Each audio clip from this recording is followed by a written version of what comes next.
하나님 말씀은 구약성경 사사기 19장 16절에서 21절까지입니다.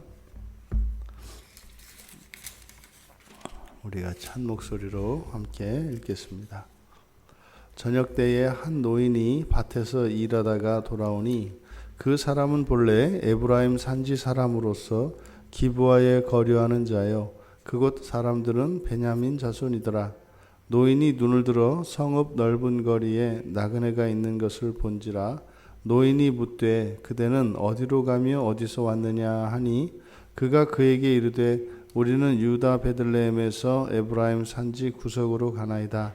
나는 그곳 사람으로서 유다 베들레헴에 갔다가 이제 여호와의 집으로 가는 중인데 나를 자기 집으로 영접하는 사람이 없나이다. 우리에게는 나귀들에게 먹일 칩과 여물이 있고 나와 당신의 여종과 당신의 종인 우리들과 함께한 청년에게 먹을 양식과 포도주가 있어 무엇이든지 부족함이 없나이다 하는지라. 그 노인이 이르되 그대는 안심하라. 그대의 쓸 것은 모두 내가 담당할 것이니 거리에서는 유숙하지 말라 하고 그를 데리고 자기 집에 들어가서 나귀에게 먹이니 그들이 발을 씻고 먹고 마시니라. 아멘. 유숙할 곳이 없어 거리에 앉아 있는 이 레위 사람 일행. 이제 해가 기울고 이제 저녁이 다가오고 있었습니다. 그때 마침 밭에서 이제 일을 마치고 돌아오는 한 노인이 그 레위 사람 일행을 발견합니다. 그러면서 이제 그 노인에 대해서 소개를 하고 그 노인에게 포커스가 맞춰집니다. 그래서 그 노인이 계속 문장의 주어들은 다 그 노인으로 되어 있습니다. 에브라임 산지 사람으로서 기브아에 거류하는 자요. 그러니까 이곳이 고향인 사람은 아닙니다. 원래는 에브라임 산지 출신인데 이곳에 와서 지금 여기에서 거주하고 있는 거죠. 그러니까 이 동네 사람들에게 이방인 취급을 당하고 있던 것으로 보여집니다. 그 노인이 그 레위 사람 일행을 영접합니다. 사실 이때 당시에 지금도 마찬가지지만 고대에서 이 고대 근동에서는 나그네들은 무조건 영접하게 되어 있습니다. 지금 무슬림 지역이든 유대인 지역이든 다 마찬가지입니다. 그것은 그들은 이 나그네들을 보통 천사라고 여깁니다. 그래서 나그네를 영접할 수 있는 기회는 굉장히 좋은 기회라고 합니다. 그래서 무슬림 지역에 그 배낭여행을 하거나 이렇게 하는 일들이 한편으로는 이제 뭐 이런 잠자리라든지 이런 것을 제공받는 것은 굉장히 수월하다고 해요. 그것은 그 나그네를 영접하는 그런 문화가 아주 오랫동안 계속되어 오고 있기 때문입니다. 그런데 지금 문제는 이 레위 사람이 그 마을에 들어갔는데도 아무도 영접을 하지 않는 겁니다. 그러니까 지금 굉장히 특이한 그런 사회 상황입니다. 그러니까 나그네를 받아들일 수 없다라고 하는 것은 사실은 굉장히 인심이 흉흉한 겁니다. 그리고 낯선 사람은 믿을 수 없는 그런 분위기가 지금 여기서 보여지고 있습니다. 그런 가운데 이 토착민도 아니고 외지인인 더군다나 한 노인이 이들을 영접했다고 하는 것은 매우 이례적인 상황인 것이죠.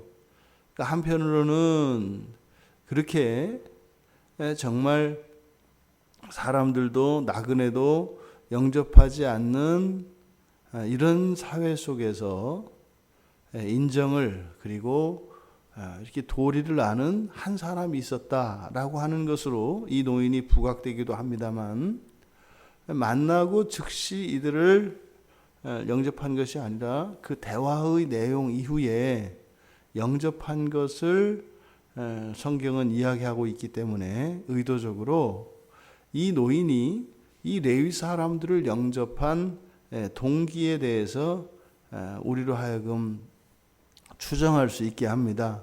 그래서 본문에 나온 내용을 보면 이 노인이 이 레위 사람 일행을 집으로 이렇게 영접하게 된 그 동기가 될 만한 것이 두 가지가 있습니다. 첫째는 에브라임 사람이라는 거죠. 그러니까 지금 이 대화의 과정 중에 레위 사람이 바로 에브라임 산지로 가고 있다라고 하는 이야기를 했습니다. 그러니까 자신의 고향과 또 그 자신의 고향을 향해서 가고 있는, 즉 거기에 사는 사람이라고 하는 이것이 같은 동향이기 때문에 지연으로 말미암아 이런 호의를 가지게 됐을 가능성이 있습니다. 그러니까 에브라임 산지 사람인데 이 사람 이 나그네도 에브라임 산지에 살고 있다고 하니까 낯설지가 않는 거죠. 두 번째로 이 사람이 이 레위 사람이 자신을 여호와의 집으로 가는 중이다, 이렇게 얘기를 합니다. 여호와의 집으로 가는 중이다. 여기서 여호와의 집으로 가는 중이다라고 하는 것은 단지 그 행선지를 말하는 것이, 밝히는 것이 아니라 자신이 여호와의 집을 섬기는 사람이라고 하는 의미입니다. 그러니까 이 사람이 여호와의 집을 섬기는 성직자니까 그래서 받아들였겠다. 이렇게 두 가지 그 동기를 우리가 살펴볼 수 있습니다. 그런데 여기서 여호와의 집으로 가는 중이다라고 하는 이 말이 굉장히 여러 가지 그 의미를 함의합니다. 먼저 이 사람이 실제로 가고 있는 곳이 여호와의 집은 아니죠. 이때 당시에 여호와의 집은 실로에 있었기 때문에 방향이 다르다 말이에요. 그러니까 그가 가고 있는 곳은 여호와의 집이 아니죠. 그래서 혹자는 이 말을 그대로 문자적으로 믿어서 바로 첩을 데리고 이제 돌아가면서 여호와의 집으로 가서 하나님께 제사를 드리려고, 그래서 제사를 드리기 위해서 가려고 했던 것으로 해석해야 한다. 이렇게 이야기하기도 합니다. 그런데 이 전체의 문맥과 이 레위 사람의 그 행동을 보면 그렇지 않은 것 같아요. 그래서 그것은 좀 무리가 있는 것으로 여겨지고, 단지 이 사람이 여호와의 집으로 간다라고 한 것은 거짓말한 거라는 거죠. 자신이 레위 사람이라고 하는 것을 이렇게 돌려서 말을 했다. 왜요? 이 노인으로 하여금 자신을 영접하도록 하기 위해서 이야기한 것이다. 이렇게 이제 해석하는 게 있고, 또 하나는 단지 그 에브라임 산지로 가는 길이 여러 갈래가 있는데 이 사람이 그쪽 길을 택해서 갔기 때문에 이렇게 여호와의 집이라고 방향이다라고 이야기를 했을 것이다. 그런데 70인역에서는 이 부분을 그냥 자신의 집, 여호와의 집이라고 하지 않고 자신의 집으로 번역을 하고 있습니다. 그래서 여기서는 자신의 집으로 가고 있는데 내가 레위 사람이다, 레위 지파다, 그래서 성전을 섬기는 사람이다, 이렇게 이해를 합니다. 지금 어쨌든 내가 여호와의 집으로 가는 중이라고 하는 이 말은 그 노인으로 하여금 자신을 영접해야 할 의무감을 가지게 하기 위해서 이렇게 말을 했다는 것이죠. 그 이야기를 듣고 이 노인은 이 나그네를 집 안으로 이제 영접합니다. 그래서 거리에서는 유숙하지 말라. 그리고 나귀에게 먹이고 그들이 발을 씻고 먹고 마시니라. 이제 여기서 이제 편안한 잠자리를 얻게 된 이야기입니다. 지금 여러분, 이 레위 사람이 그 장인이 하루 더 유숙하고 가라고 하는 것을 마다하고 길을 떠나왔습니다. 상당히 무리해서 떠나온 거죠.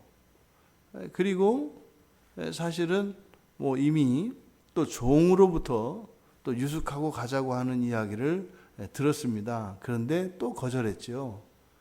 그리고 정작 자신이 이제 마음 편히 쉴 곳이라고 생각한 이곳에 와서는 아무도 정작 자신을 영접하는 사람이 없었습니다. 그러던 차에 지금 한 노인을 만난 것이었지 않습니까? 여러분, 지금 이 레위지파 일행이 노인을 만나기 전에 그 거리에서 이제 해는 지고 어두워지고 있는데 자신을 받아들이는 사람은 없고, 이제 어두워지면 다니는 사람도 없게 될 것이고, 그러면 이제 꼬박 거리에서 밤을 새워야 되는 지경이 되었습니다. 그러면 이 레위 사람에게 어떤 사람이 필요한가 하는 것입니다. 동족도 아니고 형제도 아니고 친구도 아니고, 지금 레위 사람은 사실은 자신의 동족을 찾아왔지만, 동족을 찾아온 것은 그런 친절과 호의를 기대한 것이죠. 그런데 단순한 친절과 호의가 아니라 자신이 만족하는 친절과 호의지요. 그런데 지금 이 레위 사람에게는 사실은 필요한 게 누구예요? 그를 밤이슬 피하게 해줄 사람이 필요한 거예요. 동족도 형제도 그 누구도 아니고, 지금 이 레위 사람이 처해 있는 형편은 사실은 뭐예요? 유숙하게 해줄 사람. 이 밤을 유숙하게 해줄 사람이 필요하다, 이 말입니다. 그런데 이 레위 사람은 뭐 아무 데서나 마치 유숙할 수 있는 것처럼 생각을 했던 거죠. 그래서 내 마음에 드는 곳, 내가 원하는 곳, 그곳을 찾아서 사실은 온 겁니다. 근데 막상 와 보니까 그런 데는 없단 말이죠. 우리가 마치 우리의 인생을 저 천성을 향해서 나아가는 인생의 여정길에 있다고 한다면, 사실 지금 우리들에게, 그리고 지금 살고 있는 모든 사람들에게 필요한 것, 가장 필요한 그런 사람은 누굴까요? 이게 사람마다 여러 가지 필요가 다 다릅니다. 그리고 필요한 것에 우선순위가 다 있죠. 그러면 나의 필요를 채워줄 누군가, 그렇다면 지금 나에게 가장 필요한 것은 무엇이겠는가? 이 레위 사람에게는 처음에 그 장인의 호의를 거절하고 떠날 때 이 사람은 유숙하는 것이 최우선순위가 아니었습니다. 그런데 막상 길을 떠나서 살아보니 자신에게 가장 필요한 것은 뭐예요? 안식이었다는 거죠. 그저 이렇게 쉴 수 있는, 그렇게 밤이슬을 가릴 수 있는 그 천장이 드리워져 있는 그 작은 공간 하나가 그 자신에게는 없더라 말입니다. 그것이 필요하다는 거죠. 사실상 우리가 이 세상을 살아가면서 가장 필요한 것은, 그러니까 이 세상에서 필요한 것은 그저 그겁니다. 낮이면 일하고 밤이면 그저 이 몸을 깃들이고 쉴 수 있는 방 한 칸이 필요한 거예요. 장인 집에 있을 때는 그것이 전혀 그에게 필요가 되지 않았죠. 오히려 거절할 수 있는 것이었죠. 그리고 완전한 밤이 되어버리고 이제는 사람들이 다니지 않는 그 시간이 될 때까지는 여전히 이 레위 사람에게는 그 밤을 지낼 수 있는 그 집 한 칸, 방 한 칸이 그렇게 그에게 필요한 것으로 느껴지지 않았습니다. 그래서 종이 제안했을 때 거기는 이스라엘 사람들이 아니기 때문에, 여부수 사람들, 이방인들이기 때문에 갈 수 없다, 이렇게 이야기했단 말이죠. 근데 막상 해가 저물고 나니까 이거는 뭐 여부수 사람이건 장인이건 지금은 뭐 불러만 주면은 가야 되는 그런 상황이 되어버린 것입니다. 사람마다 그리고 사람의 형편마다 필요가 다 다릅니다.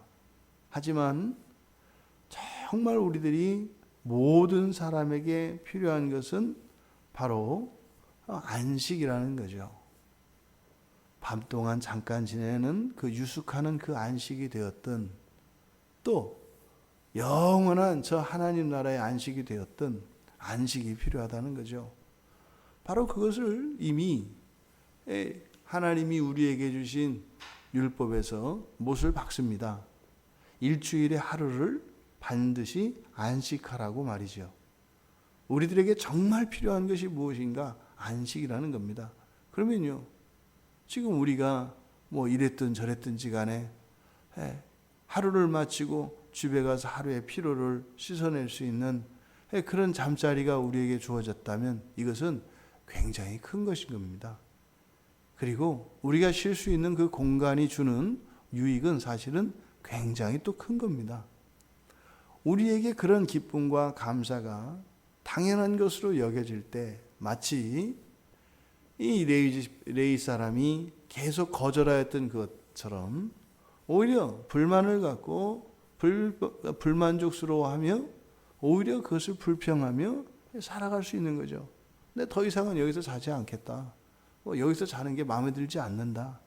내가 사실 원하는 잠자리는 이것이 아니다. 이런 일들이 사실 우리들의 삶 속에서 일어나죠. 하지만 때가 되고 시간이 지나면 그것이 사실은 우리가 이 세상에서 필요한 그 한 가지였다고 하는 것을 깨닫게 된다. 이렇게 하룻밤을 유숙할 곳이 없는 이 레위 사람에게 그 노인이 잠자리를 제공했을 때 얼마나 기쁘고 감사했을까요?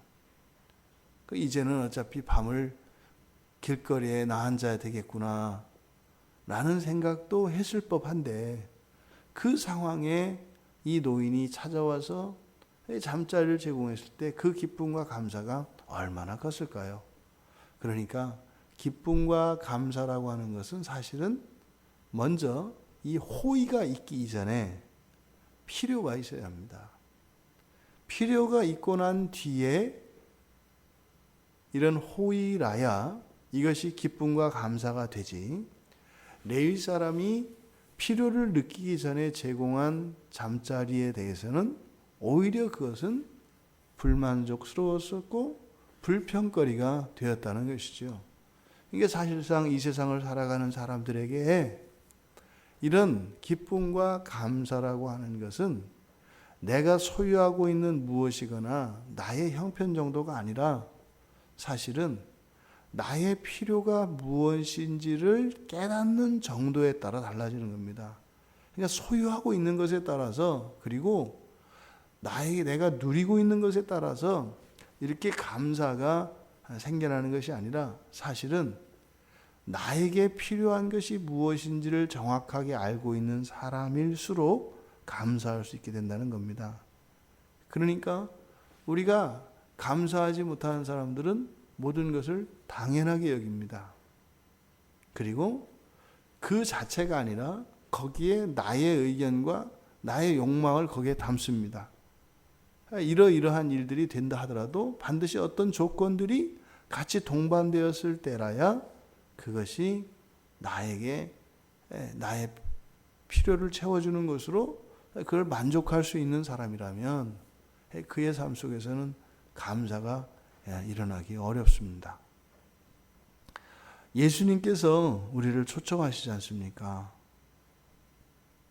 여호와 하나님도 출애굽기 33장 14절에서 쉬게 하겠다, 안식에 대해서 이야기하신단 말이에요.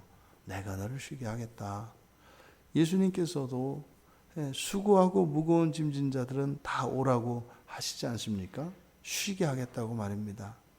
그런데 나를 초청하시고 나를 부르시는 예수님이 어떤 사람에게는, 또 어떤 때는 그 장인 어른이 유숙하라고 하는 그것처럼 들릴 수도 있고, 또 종이 제안했던 것처럼 그 여부수 사람의 집에서 이렇게 부르는 것처럼 들려질 수도 있고, 또 지금 이 노인이 초청하는 것처럼 들릴 수도 있습니다. 우리가 부디 바라기는 정말 하루 종일, 그리고 언제 어떤 일이 일어나고 어떤 상황에 처해 있을지라도 주님의 그 부르심은 언제나 우리들에게 반갑고 기쁘고 감격스럽고 감사한 부르심이 되기를 바랍니다. 정말 주님의 부르심이 우리에게 그렇게 기쁨이 넘치는 그런 벅찬 것이 될 수 있다면 말입니다, 이 세상 넉넉히 살만합니다. 주님이 나를 불러주시고 주님이 주시는 그 위로와 그 영적인 그 충만감과 그 행복을 알 수만 있다면 정말 이 세상의 그 많은 시련과 어려움들, 이런 불리한 환경 속에서도 결코 우리에게서는 이 행복감을 빼앗아갈 수가 없는 것이죠. 우리를 꽉 채울 수 있는 것은 오직 예수 그리스도로부터 오는 평안과 안식입니다. 그것이 없다면 우리는 많은 것을 가졌다 할지라도 늘 조금 비어있는 그것 때문에 많이 가진 그것이 아무런 의미가 없게 될 것입니다.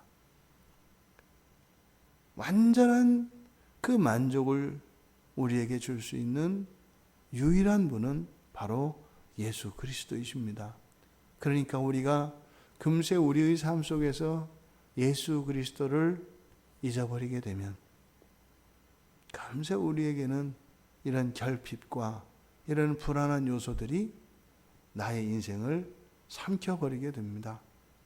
여러분, 때로는 우리가 힘들고 지치고, 그리고 정말 어찌할 바 어찌할 도리를 모르겠고 빠져나갈 구멍이 없을 때, 그 문제 자체에 우리가 몰두하기보다는 우리에게 영원한 안식, 완전한 쉼을 주시는 예수 그리스도를 바라보아야 할 것입니다.